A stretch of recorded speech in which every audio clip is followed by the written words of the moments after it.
Full-time living isn't just about moving from place to place. It's also about making new friends. Meet Rob and Julie. We met them at a campground in Texas over the winter.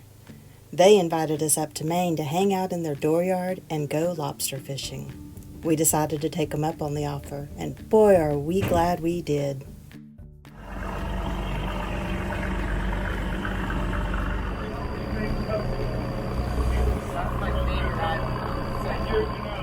Lobsters have been harvested commercially since the mid-1800s, and little has changed in this culture since then. Commercial lobstermen are allowed to set up to 800 traps. Each trap can cost over $100. Bait of choice is typically herring, and the riper, the better. You little ball. You have a little scale or something you look at, or? Yeah, when they look like they're big enough to eat. Oh, okay.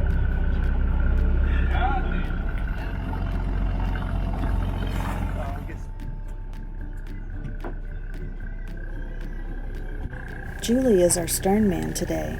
A stern man does not actually hold a lobster license, but assists a lobsterman in harvesting the lobster.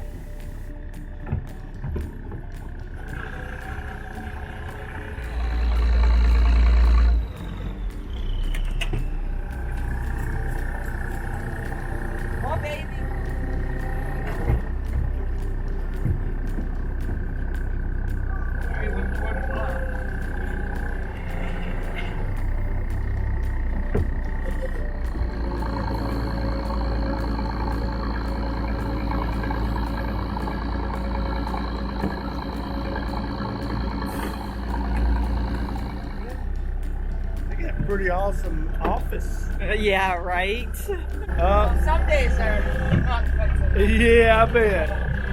That's deep.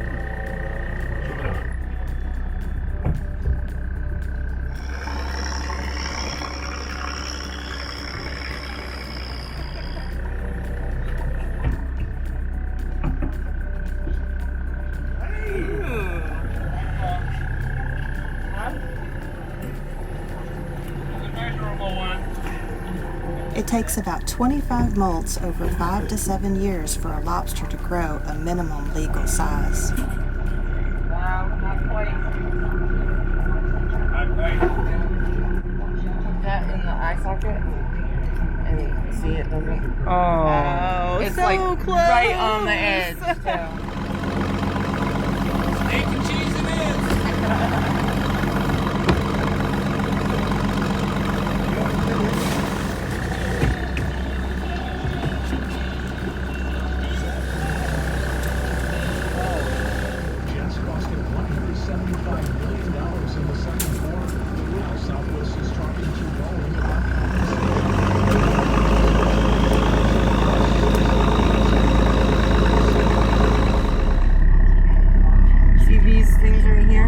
This is a female. They're really thin and kind of wispy. The males are thicker. Do a lot of this, and all of a sudden one comes up and it's like full. Oh, wow.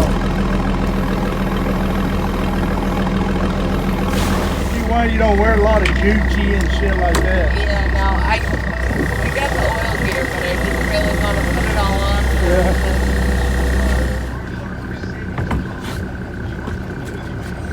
If you get a hand or a foot tangled in a line as it plays out, there's a good chance you'll end up in the water with several 100 pounds of gear dragging you to the bottom. Tomorrow's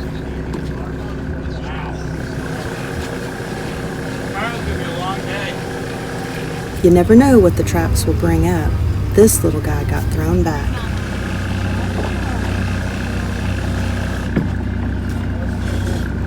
You might have two. Whoa! All right!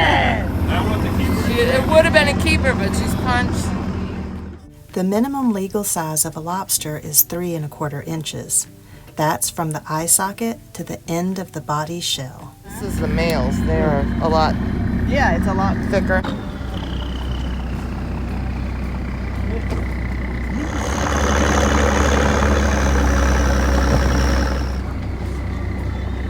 Looks like ropes aren't the only possible danger on a lobster boat. Look out, Julie!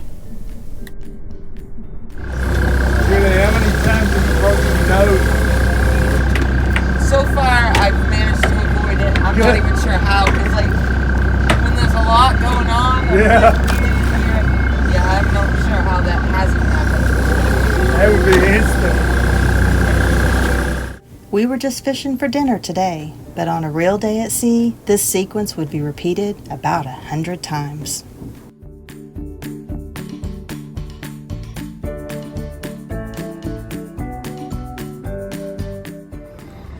In 1872, the first law was passed in Maine to make the capture of egg-bearing females illegal. Lobster fishers are required to cut a small V-shaped notch in the tail of egg-bearing female lobsters so that other fishers can identify it.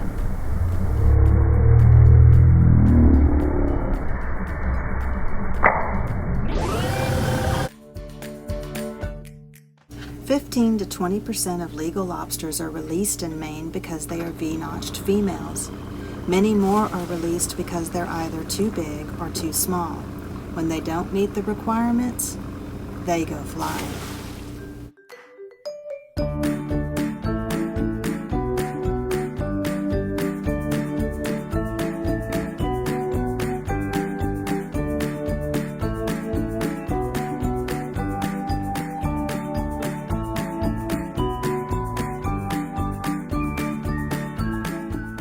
Julie is quite the lobster tosser.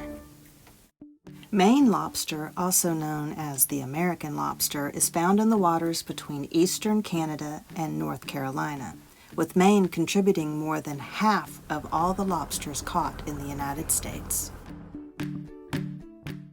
This is dinner.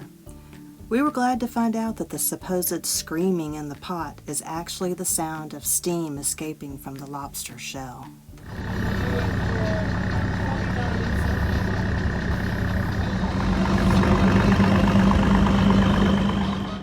That was it for day one, but we're not through yet. Well, that's a catch. Don't let Tony hear you say that.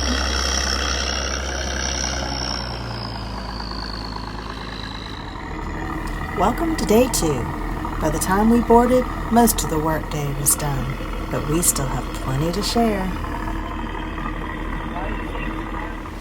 Lobsters are trapped throughout the year, with new shell lobsters being harvested from late summer to early fall.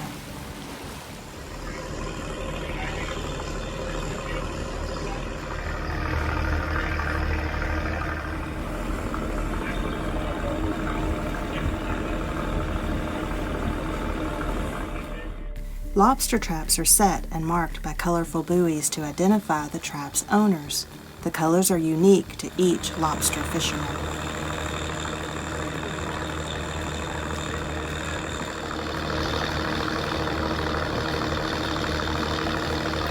In cold waters like that of the northern Atlantic, lobsters grow at a slower rate. This is why Maine lobster meat is firmer and more succulent.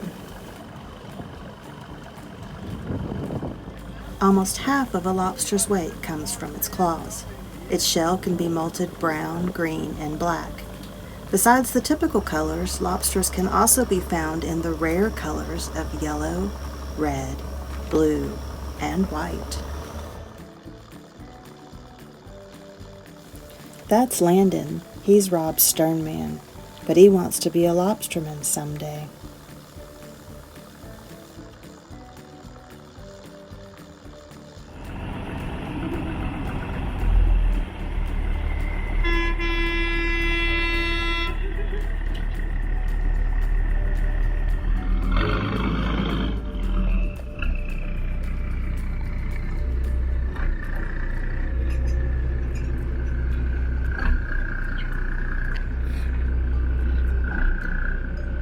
The lobsters aren't really in yet, so the day's catch filled just one tote.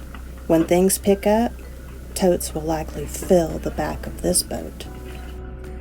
Don't get overwhelmed.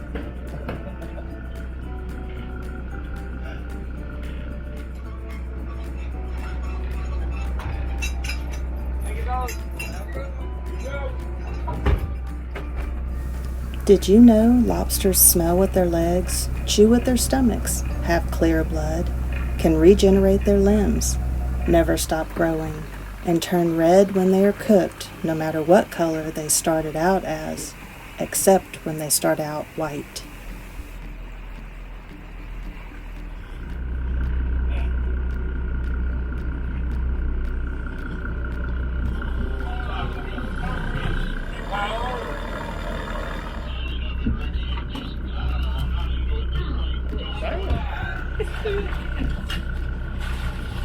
Oh, you putting it back in? These are bay crabs. They'll likely be sold once they have enough to fill a tote.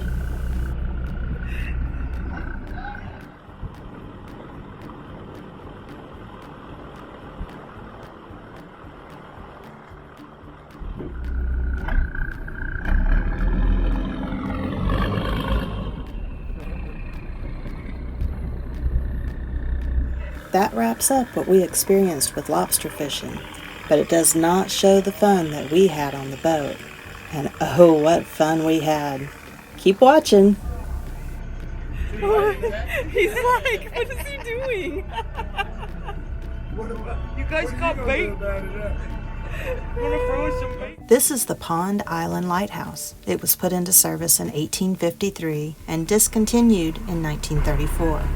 Its function was replaced with a lighted buoy. That's kind of like our before, little engine in our motor. Get up there!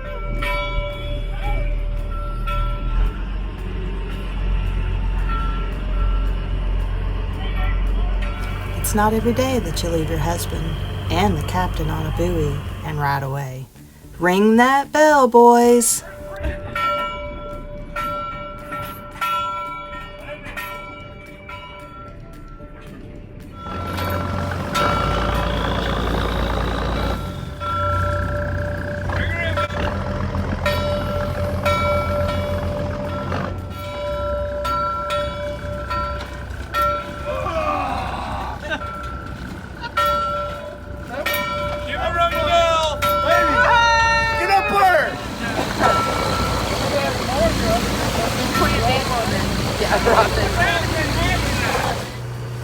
There are more than 3,000 islands off the coast of Maine and over 5,000 miles of coastline, if you count the coastlines of all the islands. Only about 1,200 of those islands have an acre or more of land. With that many islands, I guess it's no wonder many have the exact same name. This is the Sea Bee. She's a 1980 Repco and is 37 feet long. That's just a foot longer than our motorhome. For those of us that don't know boats, Repco is short for Reinforced Plastics Company. Wait, did you see that? You better look again.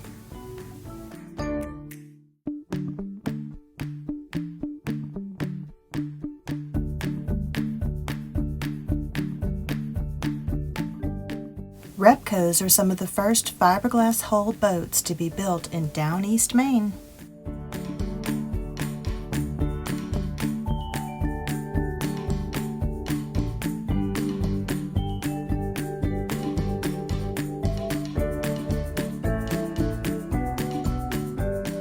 The Sea Bee was named as such to honor Rob's father and brother, both of whom retired from the Navy Seabees.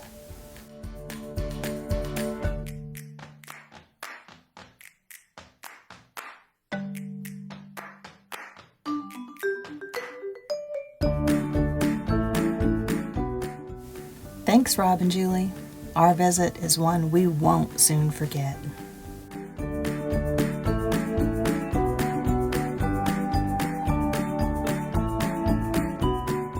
If you liked this video, don't forget to give us a thumbs up.